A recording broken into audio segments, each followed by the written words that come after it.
Curiozități despre școală. Anual, 78,8 milioane de copii, adolescenți și adulți se înscriu la școală.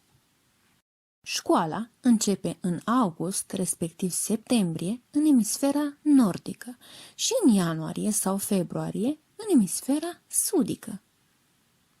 Cea mai mare școală din lume se află în India, cu un efectiv de 32.000 de elevi, City Montessori, Lucknow. Școala aflată la cea mai mare altitudine se află în Tibet. Cea mai veche școală din lume, ce își continuă și azi activitatea, se află în Anglia, Canterbury.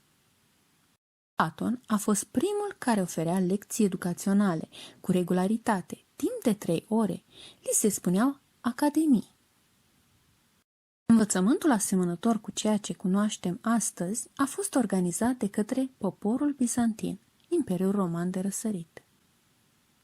Țările în care pentru prima dată a fost introdus învățământul obligatoriu au fost Danemarca și Norvegia, între 1739 și 1741.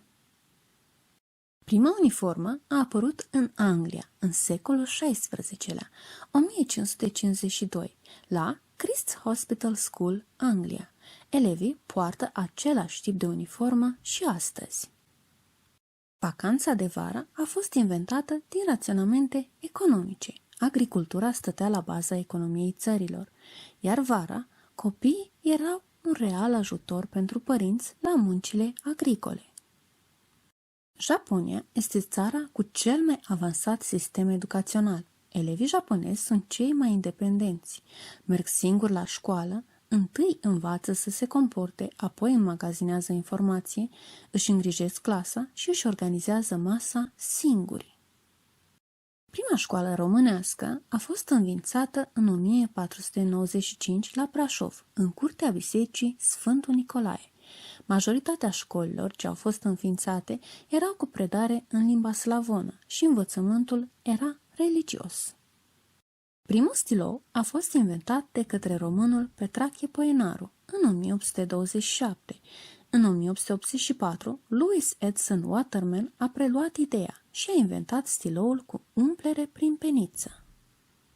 Prima uniformă românească a apărut abia în 1897, a fost implementată de Spiru Haret și a fost confecționată la Turnul Severin. În 1864, Alexandru Ioan Cuza aproba prima lege a instrucțiunii publice. În 1866 apare pentru prima dată regulamentul de ordine și disciplină pentru licee și gimnazii. Abia în 1870 pentru școlile primare. Învățământul modern a fost instituit în anii 1880 de către ministrul învățământului de la acea vreme, Spiru Haret. Primul abecedar a apărut pe 11 septembrie 1864 și a fost redactat de către Ion Creangă, în colaborare cu alți 5 institutori. Manualul a avut 23 de ediții până în 1893. În 1876 apare și primul manual de geografie, redactat de același Ion Creangă. Creionul este singurul instrument de scris care poate fi folosit în spațiul cosmic. Creioanele își au originea în instrumentele romane sau egiptene numite stilus, ce erau alcătuite din plumb topit în stuf sau bambus. În epoca Renașterii, plumbul a fost înlocuit cu carbon negru, grafit, în Anglia anilor 1564. În 1858, creioanelor li s-a adăugat cuma de șters. Înainte se folosea miez de pâine. Anual se produc 14 miliarde de creioane pe mapamond. Un creion poate fi ascuțit de 17 ori și poate scrie 45.000 de cuvinte. În 1915, în Anglia, a fost inventat creionul mecanic, Eversharp Pencil. Aproximativ 2,4% din copiii din lume suferă de didascaleinofobie, frica de a merge la școală.